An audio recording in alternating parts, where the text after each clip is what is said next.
Ladies and gentlemen, good morning, good afternoon, and good evening. We have people logging in from all across the globe. Thank you so much for joining this session hosted by Bero. My name is Shakti Prasad. I'm the head of content at Bero, and I run the Procurement Espresso magazine. I welcome you all to the 13th edition of Espresso Live event, an online thought leadership forum featuring procurement leaders and practitioners. Before I get started with the session, just a few housekeeping rules to be kept in mind. All the participants will be on listen only mode for the entire duration of the webinar. We will take up the questions at the end of the presentation, but we would encourage our attendees to key in their questions or comments anytime during the session. Please type them into the question box given in your control panel. There could be a lag of a few seconds in between the transition of slides, so please bear with us. If you have any difficulty in joining the webinar, say for some reason either the video is not working, video feed is not working, or audio is not proper, please try to log back in or key in your queries in the Q&A box, and my team will try to help you. Now, I am happy to introduce Daniel Bannock, the Chief Procurement Officer at Atlantic Grouper, a popular consumer goods company operating in the Adriatic region. The company's product portfolio includes typical daily stuff that we usually have, such as coffee, savory spreads, salty snacks, chocolate, and beverages. Yeah, all tasty stuff. So Daniel joins us from Zagreb, the capital of Croatia. Uh, about 8 months ago, I had interviewed Daniel for the Procurement Espresso magazine. At the time, the inflation was at its peak, causing a lot of pain across the supply chains. But so that time I had asked Daniel, how long would this run? And he was very clear that we are in the middle of a commodity super cycle. However, he did mention that what goes up eventually has to come down. And as he rightly pointed out, commodity prices began to cool down from the month of September. So this today's session is about what to do when the economy slows down, because it's been overheated for the past 2 years. But what should procurement do if and when a recession happens? So that's the main crux of our discussion. So if you have any thoughts on this, or if you have any questions, please feel free to post and I will read them out for you. Thank you so much for joining the session today, Daniel. Really appreciate it. You're very welcome, Shakti, and of course, I wish to greet all the audience wherever they are at the moment. Yeah, they are joining in from Americas, from Africa, Middle East, India, I think some even from Far East in Australia. That's what my team is telling me. Anyway, welcome all. Let's move on, guys. Next slide, please. Yeah, so Daniel, we'll start off with few price charts just to give an indication as to the current state of markets. So as you all can see, we have the chart of NYMEX crude oil as well as the natural gas future prices. It's quite clear there was this the price swung up sometime in the middle of 2022, and as you could see, as we are near the year end, the prices are slowing down, both for crude oil and natural gas. So this is a snapshot. These two, why these two? Because these are the primary global commodities based on which many things move around. Next chart. Yeah, so again, now we are into agro commodities. It helps to look at these charts because it helps in a little bit of context setting as to where we are currently. Corn prices, as again, went up and it's slowed down. Same is the case with the coffee bean prices. You could see both Colombian miles as well as Robusta. Robusta's kind of stayed flat, but it still slowed down compared to what it was in the middle of 2022. And Colombian miles has certainly fallen, from its peaks. So as you could clearly see, the prices are slowing down. That's the current state of markets. Next slide, please. Aluminum, it's a very important commodity, especially for a CPG company like Atlantic Group. Aluminum is used for packaging. You could see it's gone up in 2022, and then it's beginning to slow down. We had also included this chart EU nations household electricity prices. I mean, it's not a commodity, but still, just to show that it kind of remained flat. Of course, there are very many reasons why the curve kind of remains flat. The one which you see down is green is in Netherlands. But yeah, but the prices have remained flat for very many reasons, but it's still not as bad as what it was, what the media projected it to be. Of course, it was bad, but not as bad as what the media projected it to be. As far as energy availability was concerned, the winter has not been bad thus far. Anyway, so this is a snapshot, Daniel.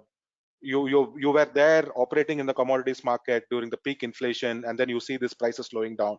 We showed these 6 charts just to give just to set a context as to where we are currently in terms of inflation, that it's cooling down, right? Even the headline CPI numbers are actually cooling down. So any initial thoughts on this? You saw the 6 charts. What's your opinion? Yeah, sure. First of all, I think that what could be seen from these various charts of various commodities is that they are following more or less the very similar pattern, and this pattern is showing that this commodity hurdle or the uptrend started in the late 2020 or the early 21, and that the peak was done somewhere in the mid 22, around May or June, and since then the most of commodity prices are really cooling down, meaning that the prices made their turnaround somewhere in the mid 22, and now they are at lower or much lower level compared to the 6 or 8 months ago. So apart from this last chart, which is showing the electricity household prices in Europe, which are, by the way, mainly subsidized by the governments, and this is why you can see this flat price development. Normally, the electricity price market price chart is very different from that, and is mainly following, let's say, the price chart of aluminium or gas. So you could see really this enormous peak.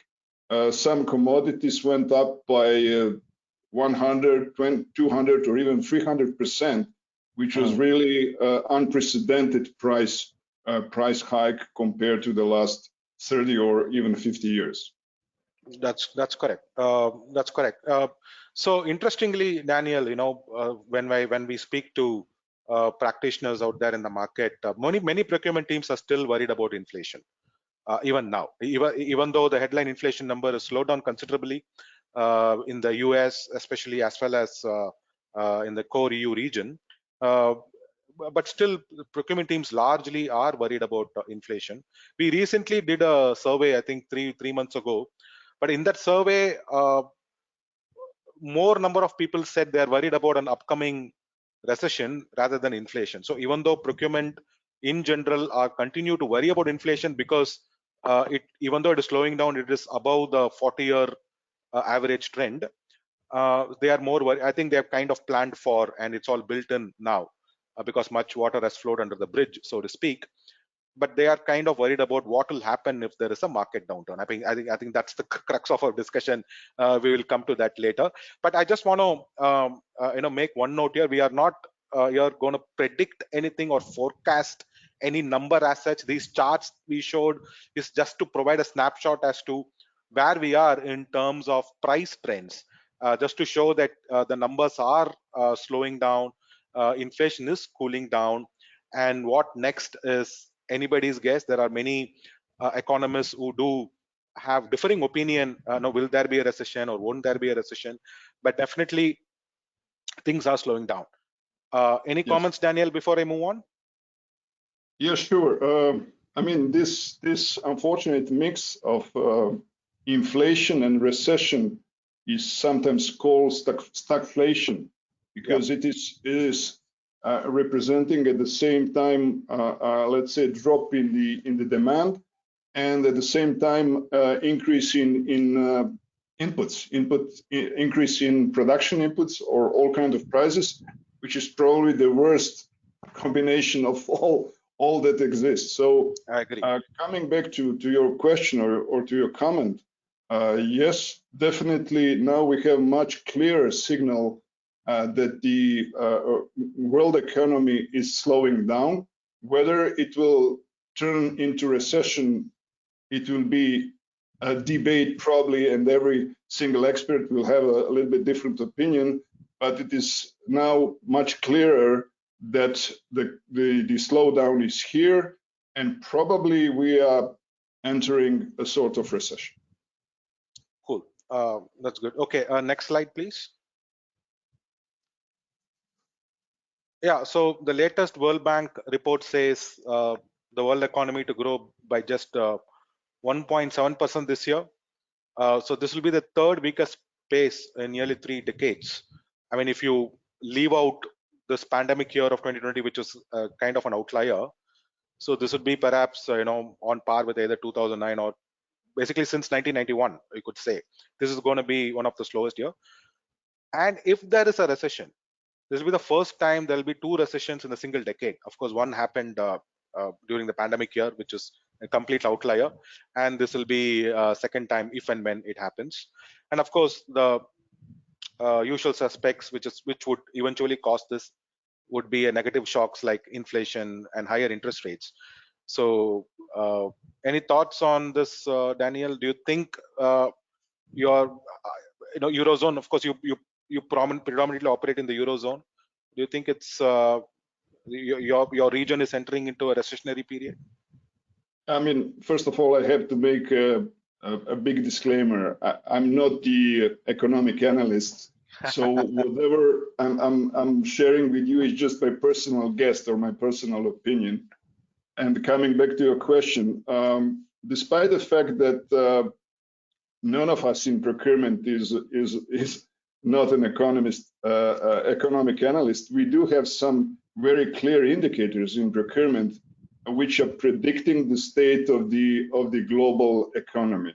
And probably the best one for this is the Purchasing Managers Index. I'm sure that the most of your audience heard of that, and which is actually indicating the state of ordering or the mixture of state of ordering, state of inventories, and state of manufacturing outputs based on the interviews with the many procurement executives or many procurement professionals around the world. And for December 22, we do have a global manufacturing PMI, which is below 50, much below, which is actually 48.6. And every single PMI below 50 is indicating a contraction in the global economy. Just to remind ourselves that 2.5 years ago, the PMI was 56, which was indicating at that time expansion in the global economy. Now we have a very different situation, and not only this number, which is per se a little bit worrying, but also some indications within PMI, like the state of the business inventories, which are currently very at a very high level. Also, the interest rates, which normally indicates the cost of the capital. And what is going down is the inflow of new orders, also delivery times, the backlogs in production, but probably the most worrying indicator is the drop in private spending and disposable incomes, which means that the demand also for various goods and services are almost in a free fall. So this might indicate that we are close to the recession, but definitely is indicating a very hard slowdown of the global economy. Yeah, correct. So one interesting aspect of procurement profession is, I mean, even though you said you're not an economist by training, Daniel, it affords you to track and keep tab of what's happening in the markets out there. Similar to a commodity trader or a financial analyst, even though not in a very professional manner, like how those functions do it. But still, that's the beauty of procurement, right? You need to be on top of many things. So having said that, okay, let's move on. Next slide, please. Okay, so if there is a recession and a slowdown, if and whenever that happens, there are some levers that procurement can deploy to recession-proof, quote unquote, their operations. So Daniel, I think this is one of the first levers. I think we have about 7 or 8 levers to discuss. Contract flexibility. You did mention that it's very important to keep this in mind. So why do you think contracted quantity that is purchased by a procurement function needs to be flexible? I mean, to me, it sounds obvious, but from practice, you did tell me that it's not. Even though it sounds obvious, it is not easy to implement. Can you throw some light on this? Yeah, sure. First of all, what is happening in the time of the economic contraction? The companies are buying fewer goods, they are buying less equipment, meaning that also their suppliers will sell them fewer goods and equipment, meaning that they will have less needs or fewer needs for raw materials, services, whatever. And also, on top of that, in the time of such a complex business environment, the demand is so unpredictable that through procurement, we have to ensure certain agility or flexibility to our companies by putting in place flexible purchase contracts. Flexible in terms of quantities that we are contracting, but also somehow in sort of prices that we are buying. Normally, in the time of the upward prices, we are trying to lock in the prices, right, in order not to pay higher prices tomorrow than it used to be yesterday. But in the prices of the falling demand, in the prices of the cooling commodity prices, we are trying to escape from locked-in prices, and normally we go into so-called cost-plus contracts, which is guaranteeing, let's say, to our suppliers only the fixed margin or conversion cost, and all the inputs are variable comparing to or based on the fluctuations of the inputs on the market. So this kind of flexibility is something that procurement organizations have to ensure to their companies in order to stay agile. Yeah, that's correct. So if, for example, say let's assume that the prices go down, prices have gone down, but you're still stuck in a contract that would require you to pay higher price. So what would you do in such a situation? Well, how easy it is to change the contract terms, is my question. Yeah, of course, unless your contract allows you to change the prices, which is not always the case, then the only thing that you can do is to be nice to your supplier and to try to find some common ground or common understanding by taking into account new circumstances compared to the ones that prevailed at the moment of putting in place the contract.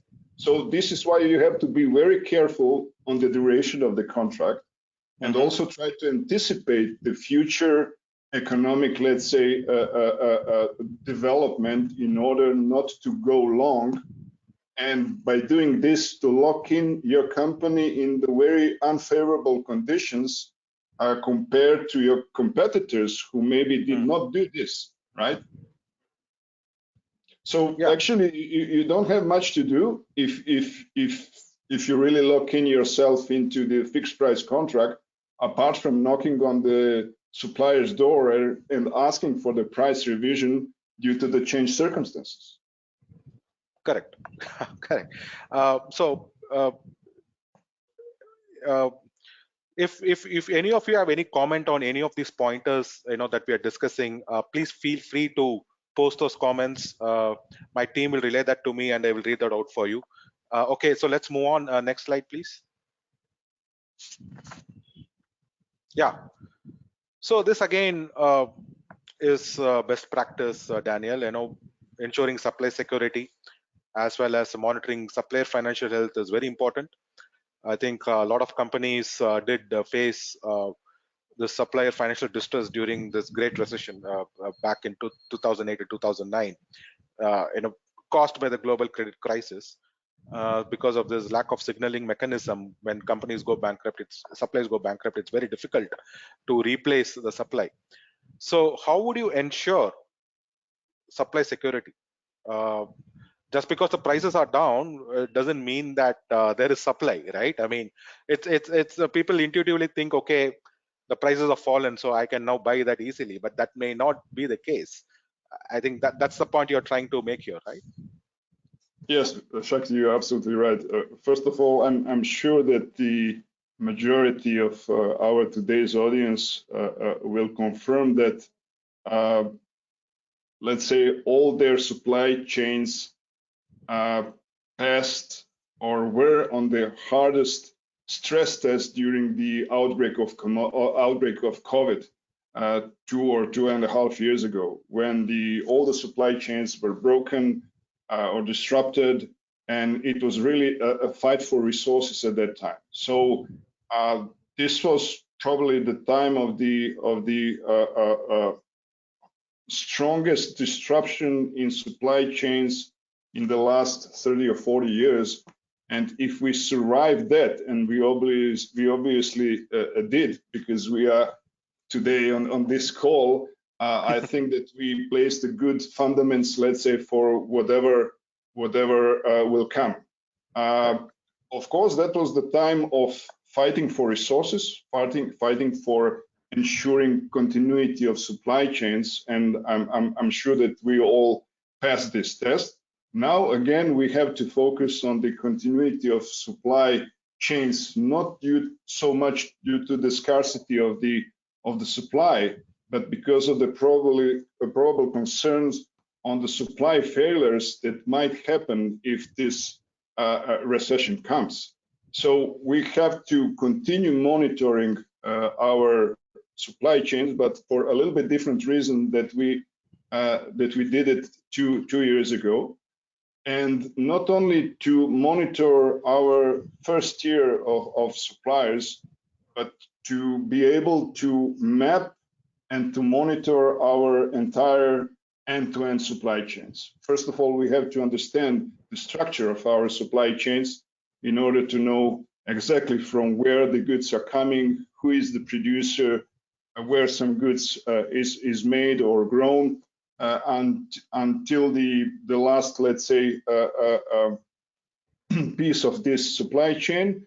And hopefully today we do have some advanced technologies that are helping us not only to structure the supply chains, but also to monitor end-to-end supply chains. So it will be really pity not to use the benefits of these advanced technologies, and by doing this, to minimize the chances of another disruption of supply chains. Yeah, that's correct. So before we move on, there's a comment from Luis Portela.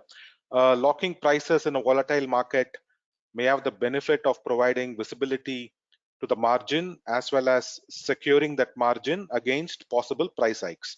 Commodities like electricity and gas profit from that approach at prices that match the company's targets, despite the fact that they may decrease eventually below the set target price. So that's a comment from Louis. Thank you, Louis. So if you have any, like Louis, if you have any other comments, please post and I will keep reading it as and when they come. Okay, next slide, please. Okay, so this again is a very interesting point, Daniel. It's time to leverage the purchasing power because the roles are kind of reversed. And if, for example, if someone is stuck in a relationship with the supplier where the supplier continues to dominate, even if the market, say, kind of slows down, the equation may continue, for one reason or the other. So it's important to realize that the dynamics, the power equation has kind of changed, especially in those categories where the supplier was dominant. So if that is the case, Daniel, why do you think it's very important to leverage purchasing power, and more importantly, how to do it? That's a great question. First of all, I think that we all in procurement community have to realize that the circumstances have changed. Thanks to the cool down of commodity price, thanks to the fixed supply chains, thanks to abundance of goods and services finally on the market, we could say that the complexity of the supply market is now smaller, let's say, than it used to be, and we can benefit from that. First of all, it means that there is a shift in the nature of the supply market from the classical seller's market to the buyer's market. Probably right now we are still not there, but at least the supply market is much more balanced than it used to be 2 years ago. So then we have to make, I would say, the shift of our minds to move from the defensive mode into the more aggressive mode. It doesn't mean that we have to beat our suppliers, but now it's really time to leverage, let's say, all our purchasing power. How can we do this? There are a bunch of, let's say, very standardized and common methods. In the first place, we have to use this competitiveness among our suppliers by imposing various, let's say, tactics or approaches. We can place the RFQs or the tenders. We can utilize competition in many ways by introducing new suppliers, by introducing new capacities, by replacing suppliers sometimes if necessary, by bundling all our volumes. So really there are many methods that we can do.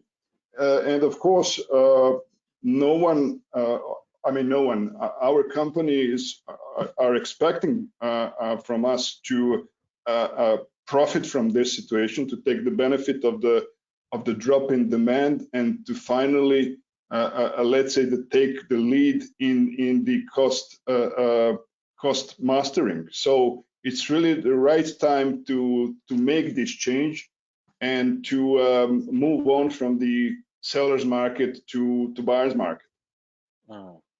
Okay, that's good. So we have a comment from Suman Chakraborty. I think it's related to the supply chain mapping we had discussed some time back.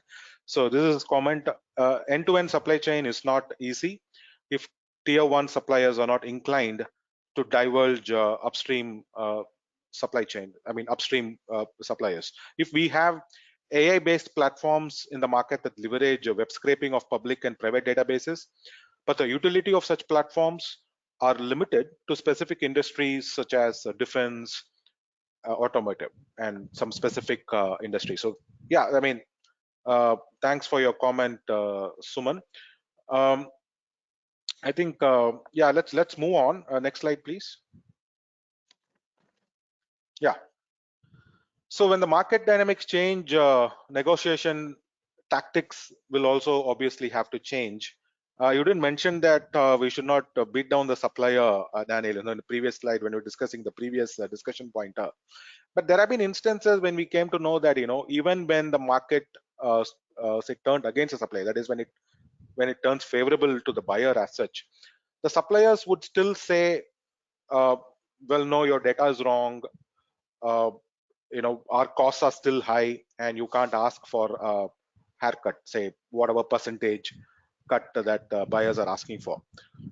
So when there is a differences of opinion in data, especially when during the transition period, when the market fully turns, it becomes very easy.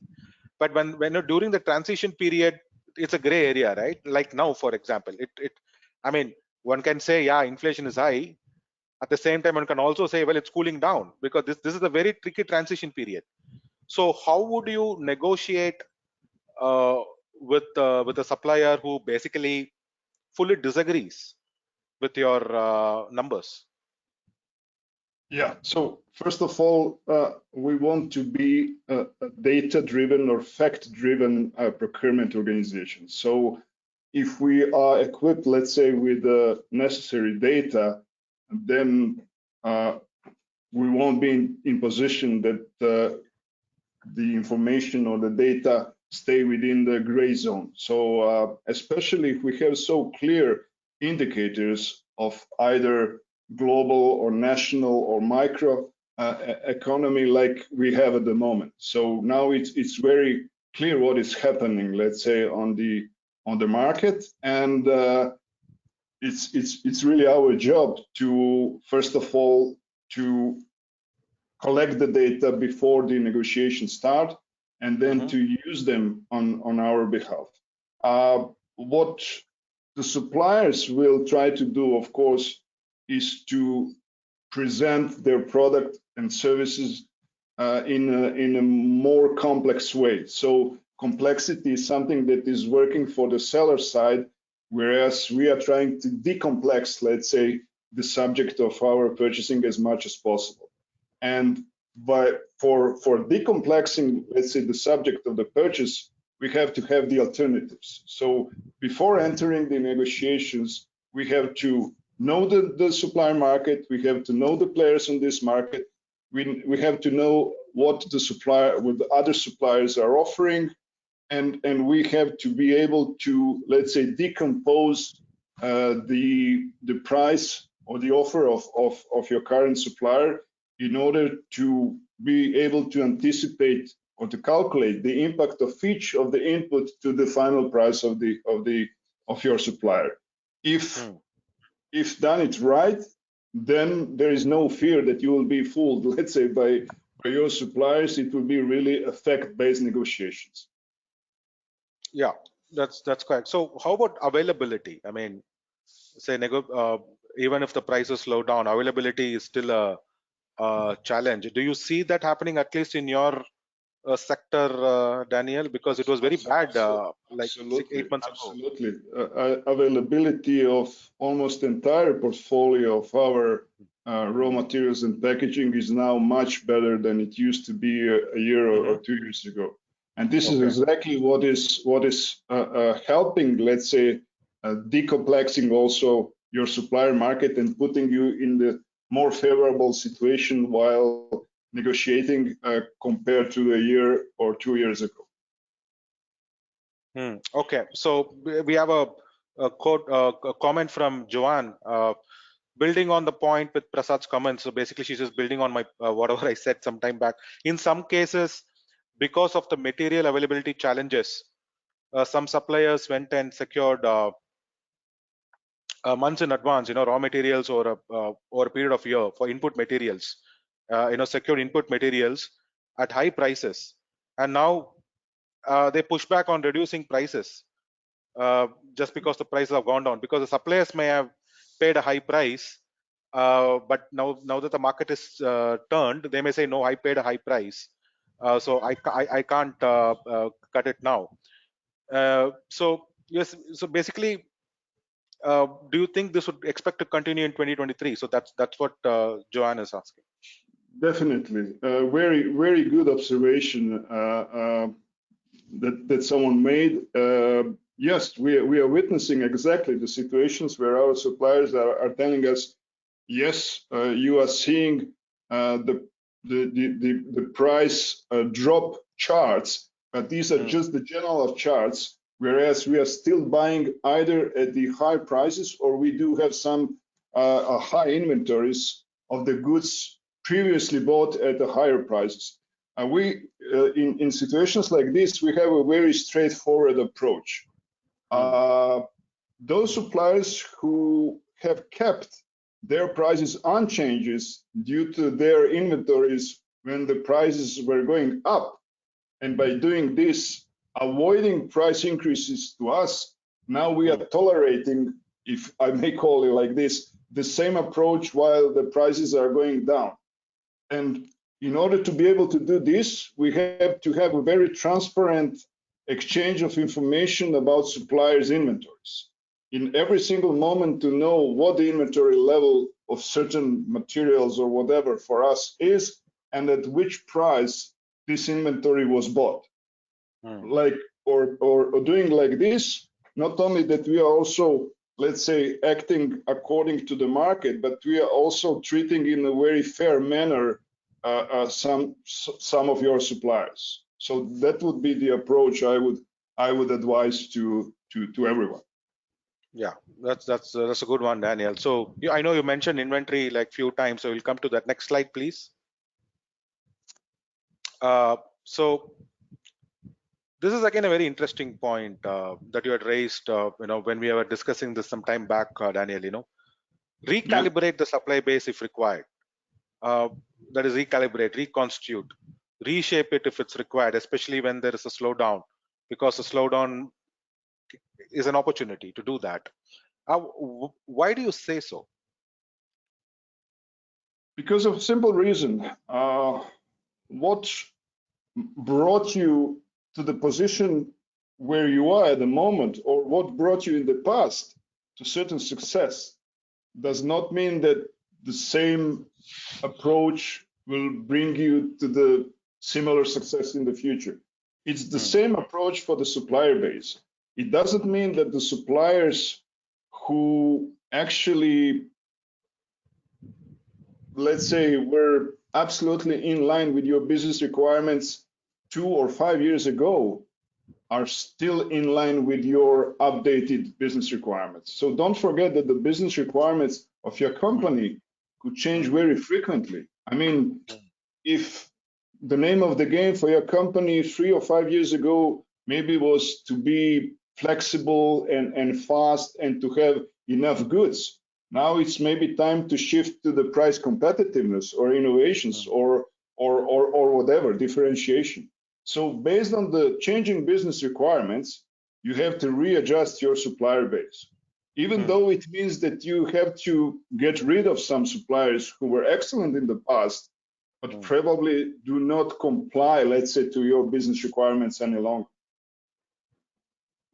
Okay, so it's not like you do a wholesale overhauling. Wherever it's required based on the business requirement, you could look to recalibrate. It could be for a few categories or maybe a bunch of categories, depending on the company situation. I mean, first of all, you have to make the segmentation of your purchasing categories based on the famous Kraljic procurement metrics. Of course, if your category is in the strategic segment, where you need to rely on the long-term relationship with your long-term supplier, then there won't be a need to change them. You will probably develop them or you will grow together with them.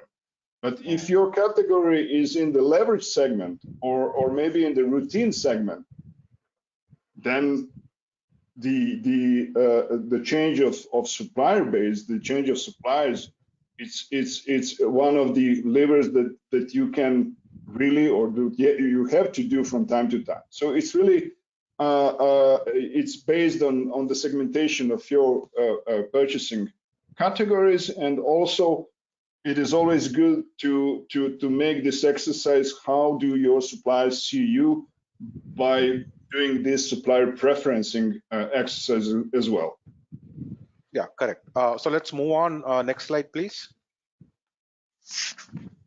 Yeah, so you did mention inventory. So working capital optimization and inventory management becomes key. Of course, it is very important irrespective of economic conditions. But I think the way you would approach working capital as well as inventory management would differ when there's an economic downturn. It's not set in stone. I mean, it's not like you follow the same principles all through the year. So what kind of change you're looking for? Daniel, can you throw some light on it? Yeah, first of all, the level of your inventory also have to be aligned with your business requirements, right? And take into account a new business circumstances.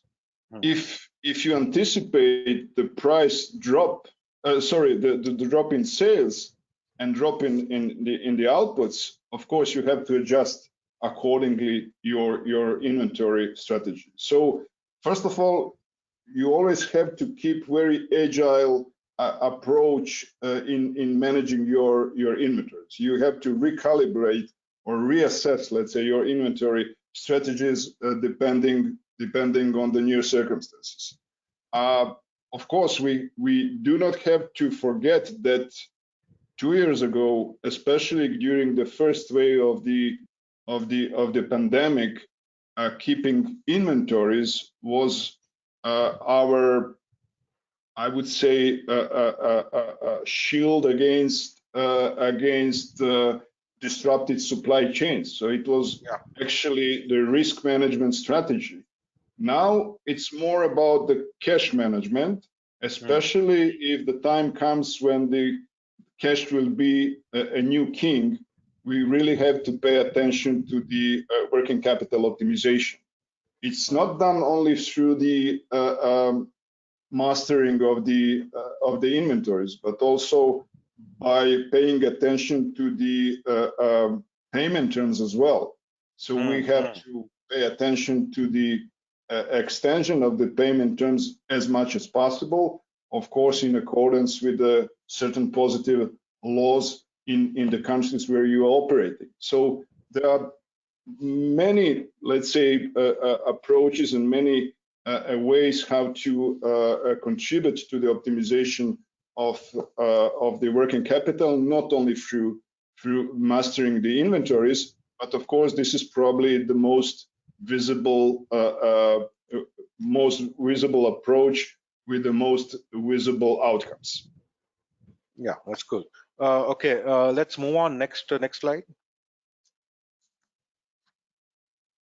Yeah, so I know you're in a CPG sector and you do deal with a lot of commodities. So you do, demand optimization, of course, is very important. But you do also deal with a lot of indirects.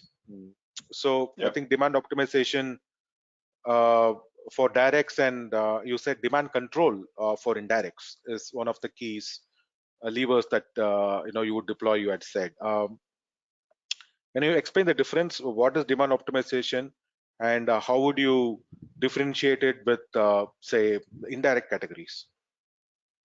Yeah. First of all, the major difference between direct and indirect materials is that the need for direct materials are driven directly by the sales, right? Sales then through the manufacturing, if you are working in a manufacturing industry, and then procurement is simply, let's say, paying attention to fulfilling the needs of sales and production. You cannot buy fewer goods and to satisfy the needs of the sales, right? You have to buy exactly according to the sales plan.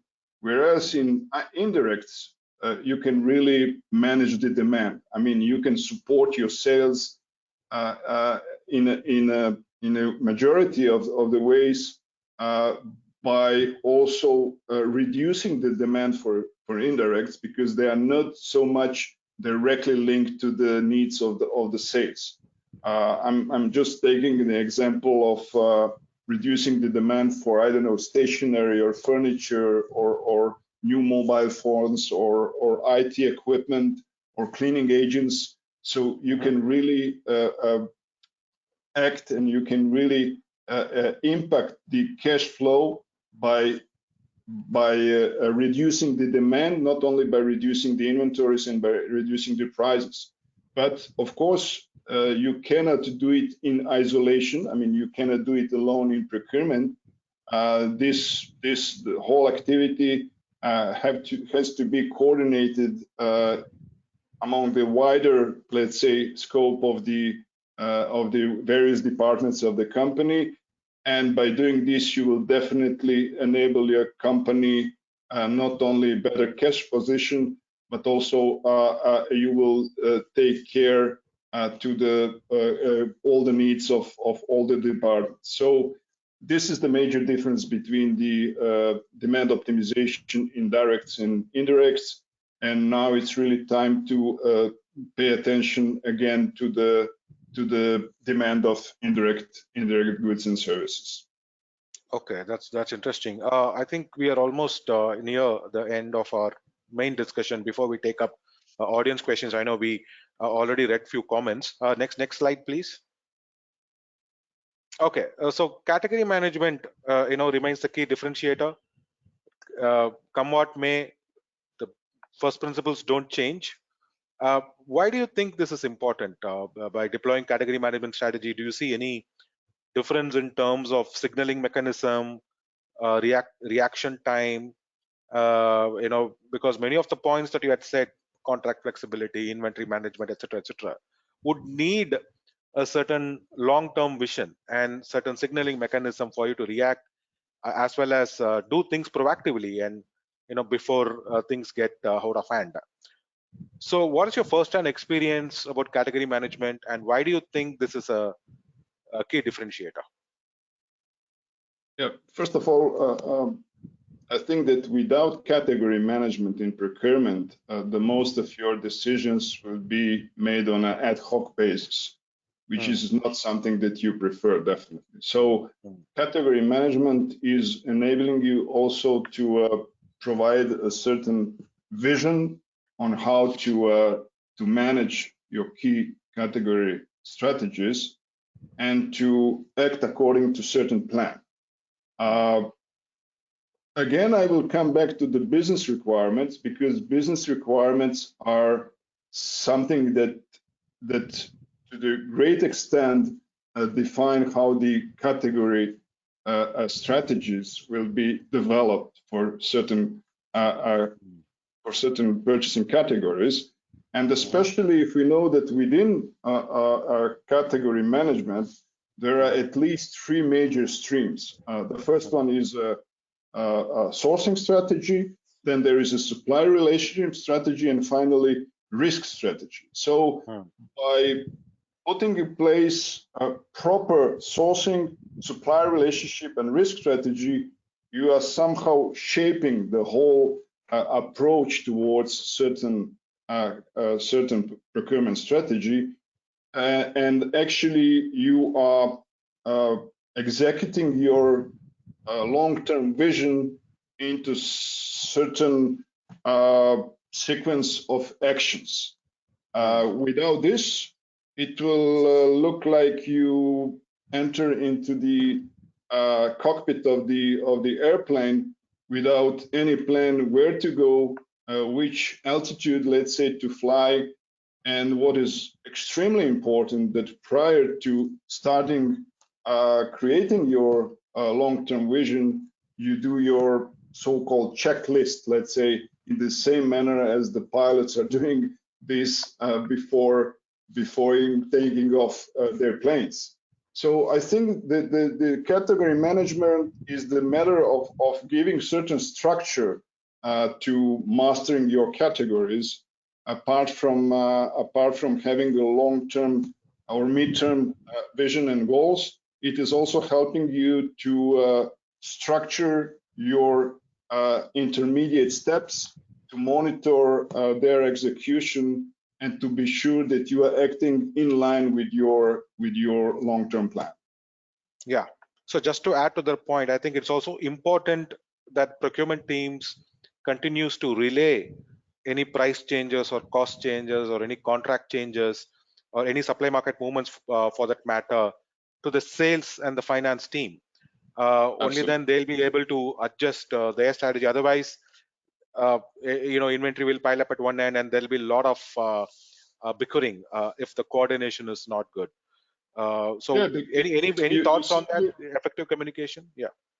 Yeah, just wanted to add, you simply cannot do your category management in isolation. So it's a multidisciplinary, let's say, approach where, of course, it is executed by procurement organizations, but which is collecting the inputs from many sides or from many departments of the company.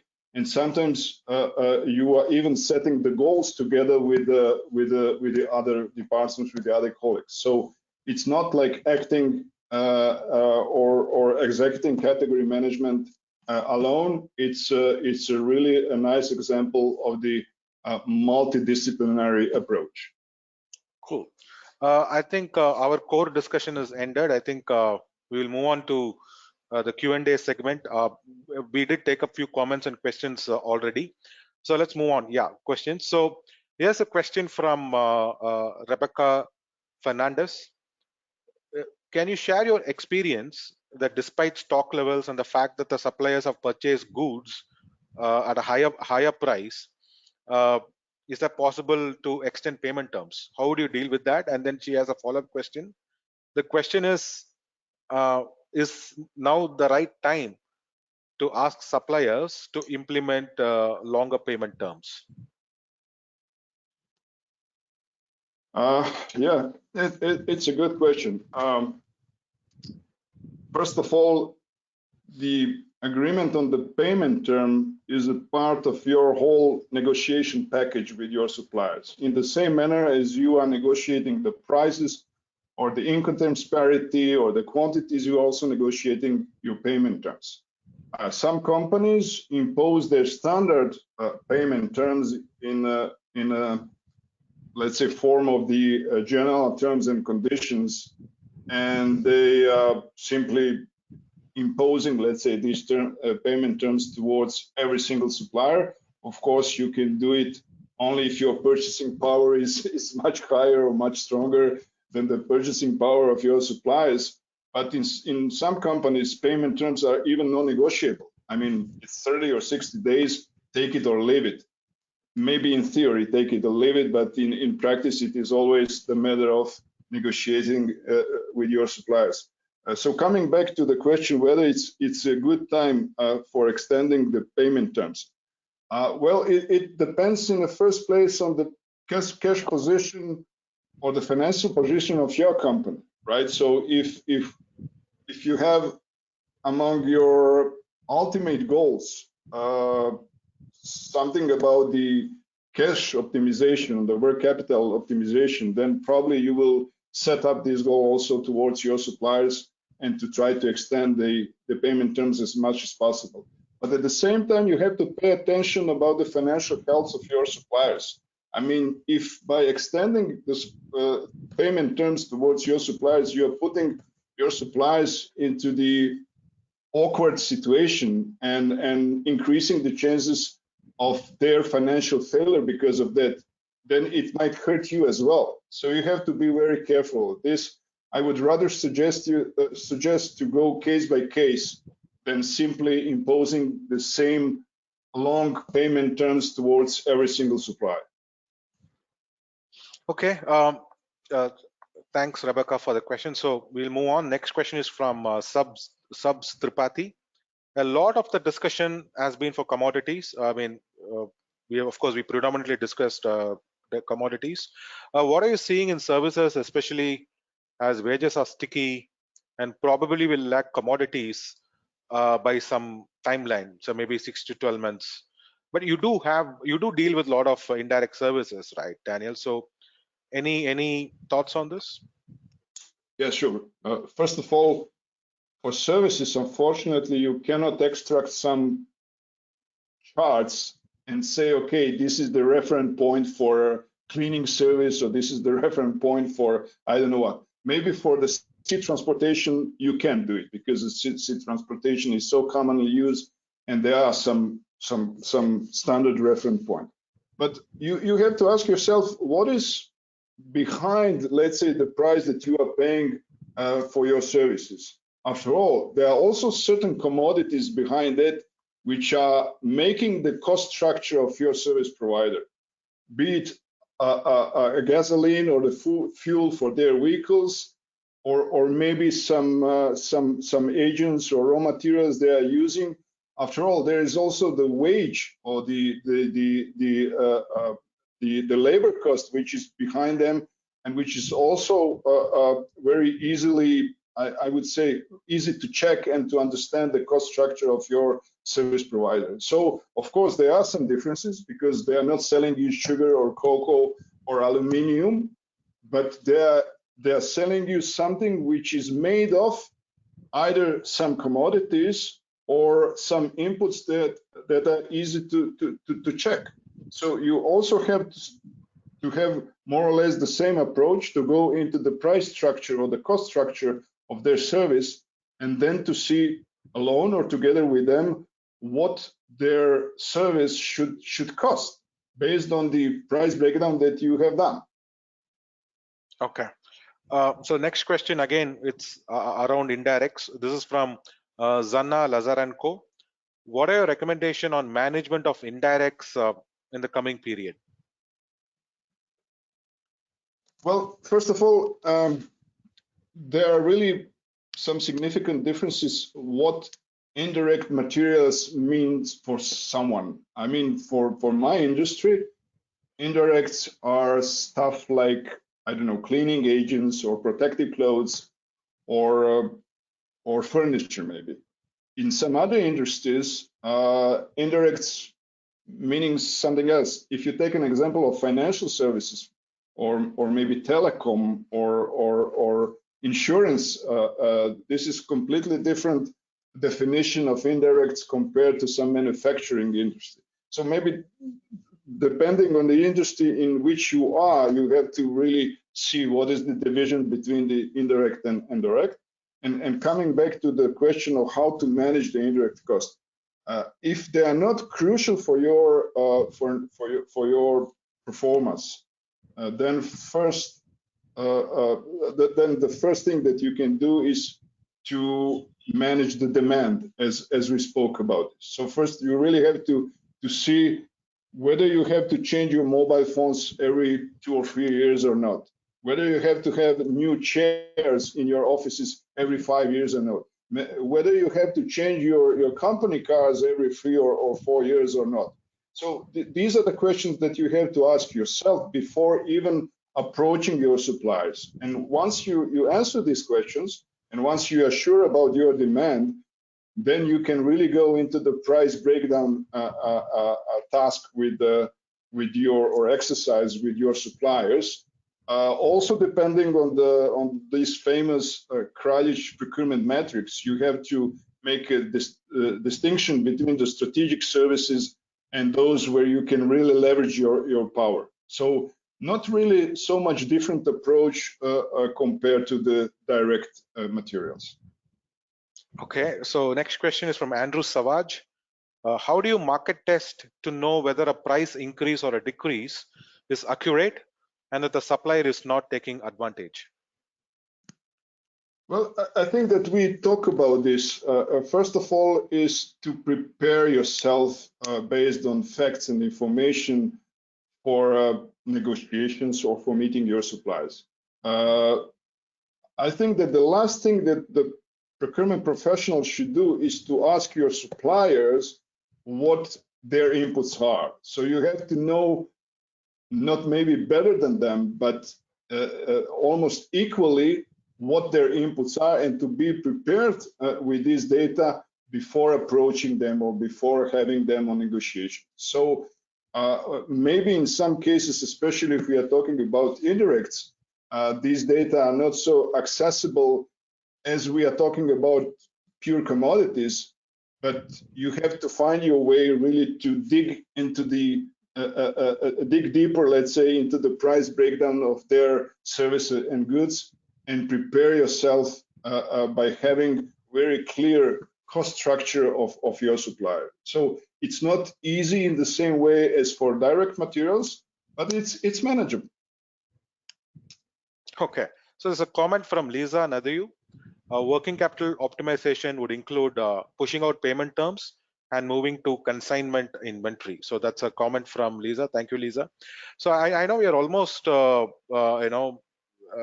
out of time. It's just a minute left on the clock. Maybe you can take one final question, Daniel, before we close out. Yeah. Cool. So this one is from Dean Vecchio. How about cash discounts if paid within a shorter period? Will they help mitigate price increases? Definitely yes. This is definitely a good approach in the times of dropping demands, where every sales department is fighting for the clients, for the customers, for the sales, and and your demand, your needs are not dropping. So you really have to find a way to be awarded, let's say, with a stable quantity, stable volume, by asking a certain discounts for the volumes, if we are talking about quantities. And if we are talking about early payments, in the same manner, you can ask for the price discounts. Again, this is the matter of the cash management policy or strategy of your company, but it's I would say very common way to ask certain discounts for cash, and we have to simply use this lever. Okay. Thank you so much, Daniel. That was a very insightful session on how best to recession-proof procurement operations. I've received some more questions, but unfortunately, we have run out of time. This marks the end of our session. A big thank you to all the participants for logging in today. Thanks for posting your questions as well as comments. We will be sharing the webinar recording link with all our participants soon. So thank you and have a good day. And to all those in Asia, good night. Thank you also from my side. Thank you. Bye-bye. Thank you. Bye-bye.